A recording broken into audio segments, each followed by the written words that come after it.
So I'm going to talk to you guys a little bit of how to determine from a polyembryonic seed and from the seedlings that grow out of it, which one are the clones and which one is the fertilized one. First thing I want to say is this subject has probably one of the most misinformation out there on the internet or from videos from everywhere. It's so incredible. I can't believe how much misinformation has been spread on this. It's really surprising to me. So you might have read that it's the most vigorous one, the least vigorous one, or if you want the clones, you kind of remove the most vigorous, you remove the runt, and everything else is the clones. I'm about to tell you that none of that really works. None of that works at all. So what I'm going to show you will probably even work at most maybe 20% of the time, because what happens with a lot of these seedlings, these poly seedlings, is that lots of times all the seedlings has very similar characteristics in terms of the growth habit, in terms of the scent of the leaf, that you can't even tell anyway. You can't even use any of that judgment to determine which one is the fertilized and which one is the non-fertilized. So I'm going to just talk a little bit about my experience with selecting for it. So in my experience with selecting for determining which ones are clones versus which ones are fertilized seedlings, and out of all these seedlings I've been doing the last couple of years, it seemed to me that the most vigorous one or the second most vigorous one has been the fertilized seedling, the one that was produced from a fertilized embryo. With that said, I am dealing with some varieties that are a bit vigorous and so forth. So, I mean, if you were dealing with genetics that involves probably like dwarf-like, more slower, more dwarf-like growing habits of mangoes, that might not even work for you. That whether it's the most vigorous or the second vigorous being the fertilized embryo, that might not even work. So just keep that in mind. So I'm going to talk first about identifying visually. How you're going to identify which one's the fertilized seedling visually. And this kind of helps that you have maybe three or more of the seedlings that sprout out. It's kind of a bit more difficult if you have only two, and it definitely helps if you have a better experience with the variety, and you kind of know how it looks like in terms of the leaf colors, in terms of the growth habit. So what I am going to show you is a few of that visually, how I have determined if it's the fertilized or the clones. So here's an example of one where I cannot determine it. I mean, I would say my sense of smell is not that great, but this one is, for example, three really nice size chunks. This is M4. One of it's definitely from a fertilized embryo, but the growth habit is so similar. It's so similar, meaning that it's most likely probably was pollinated by its own variety. It's an M4, most likely pollinated by its own variety. For example, you grow a bunch of autophos. They all kind of look the same. There's really no way to tell, right? So, and with this too, with the leaf test, I can't tell which one. My nose is not that great to distinguish that minute difference between citrusy and levels to tell. It's still an assumption.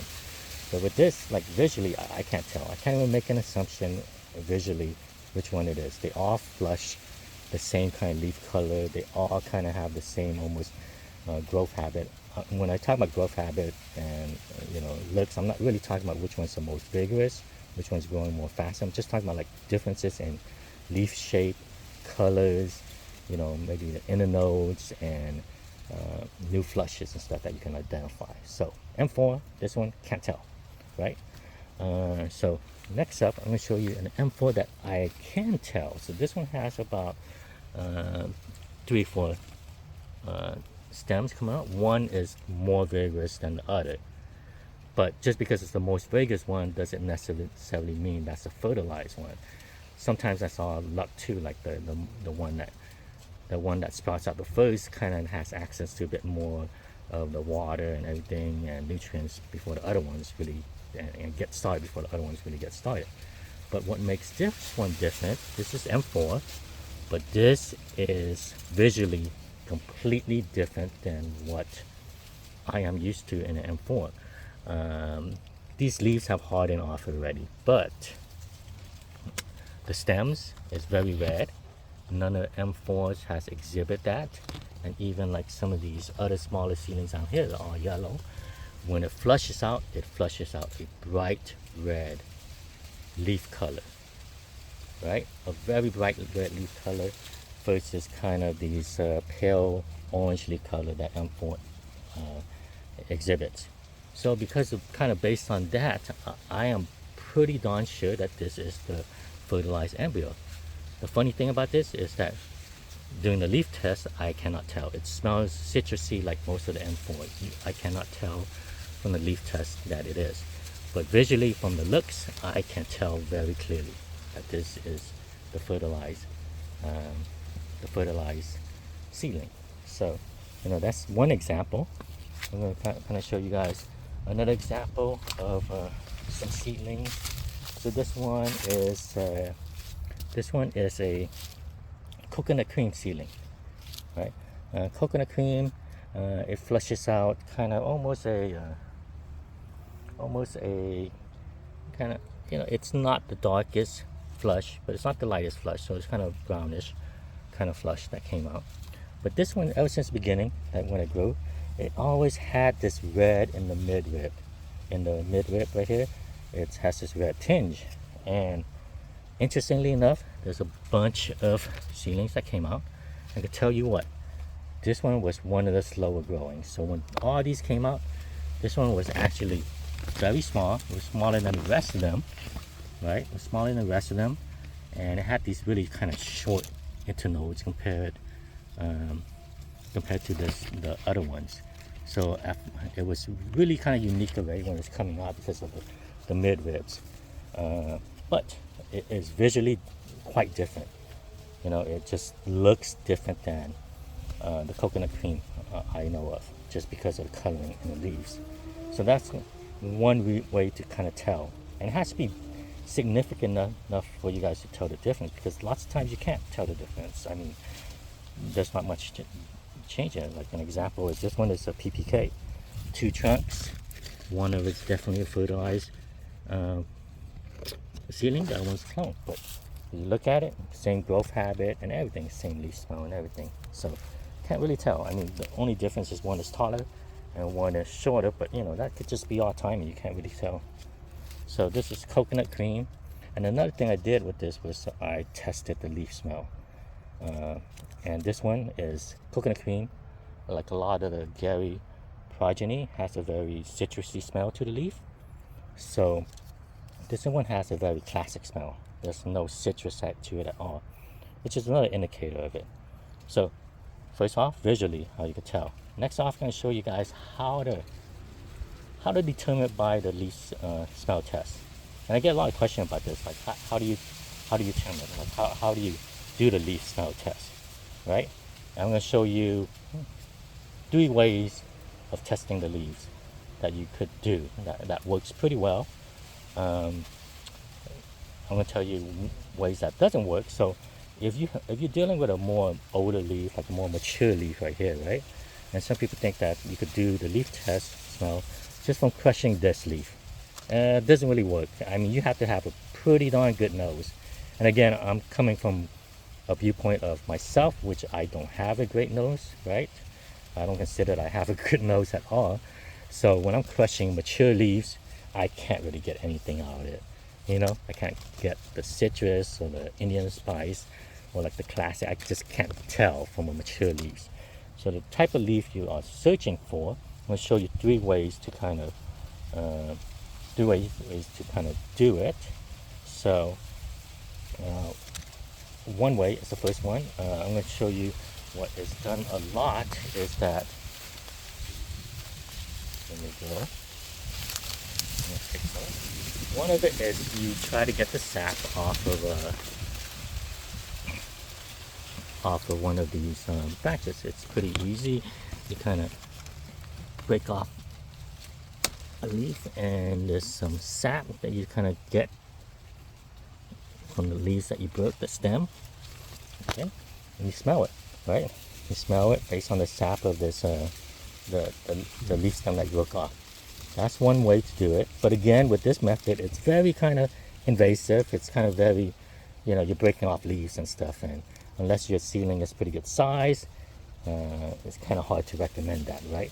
So you're pretty much getting the sap that's off of this leaf stem, and I think that's the way that it's been kind of shown quite a bit to people in terms of video, in terms of like I think how Gary Zill kind of determines the sap test. So that's one way. I think that's the least effective way, right? The other way is you are dealing with very, very young new growth, right? Very, very young new growth, like even younger than this. Let me try to find one that's even younger than this. So something like this, right? You know, and you could kind of break off as much as you want, or just crush a little bit of the leaves like this, you know. But it does work better. You can break off more, and you get the leaf kind of sap smell from it. That's one way of doing it. No, that's the second way of doing it. So those are the two common ways I have seen people kind of teach you how to do it. But I'm going to show you my favorite way. And this was just from me messing around with it, and I really did not want to be invasive to the plants when I was dealing with very small young seedlings, and I wanted to determine right away what it smelled like, and I think I get the best scent too from it. So what I do is say I'm dealing with a leaf that has not, it's a mature leaf, right? But it has not really aged that, it hasn't really aged where it's like an old leaf. So something like this, right? Something like this works pretty well, you know.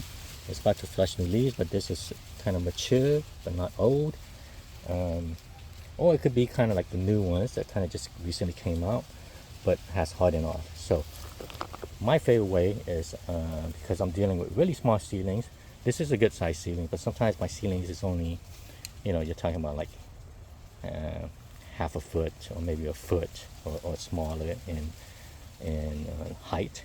So I don't really want to be removing leaves and kind of being invasive where it kind of set the plant back. So another way I'm going to show you right now, hopefully this camera focus, is I trim off this edge right here to get the sap.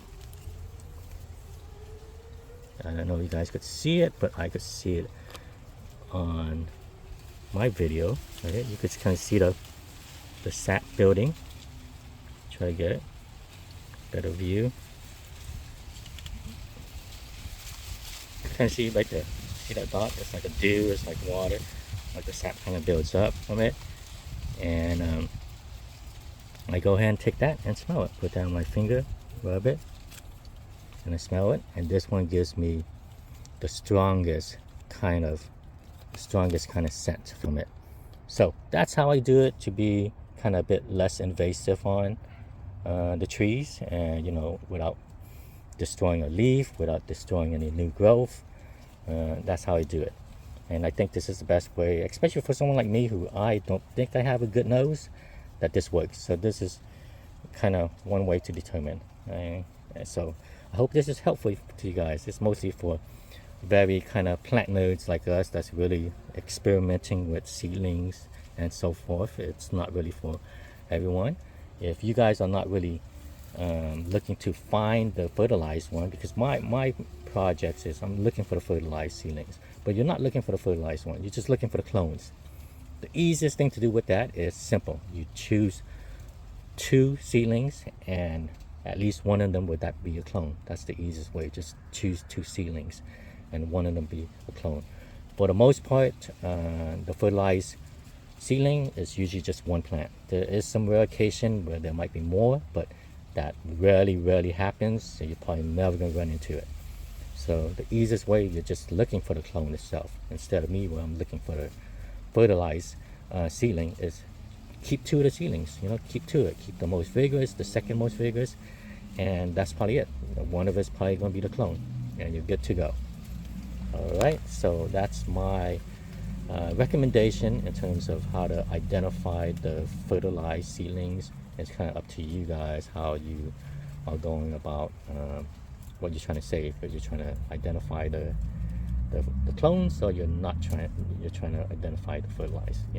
It just depends on your own personal project. Okay, guys. I mean, this was a lot more info, a lot more detail. Probably not for everyone, but hopefully this is helpful to some of you guys that are sprouting your own seeds for your own projects. All right. Thanks for tuning in.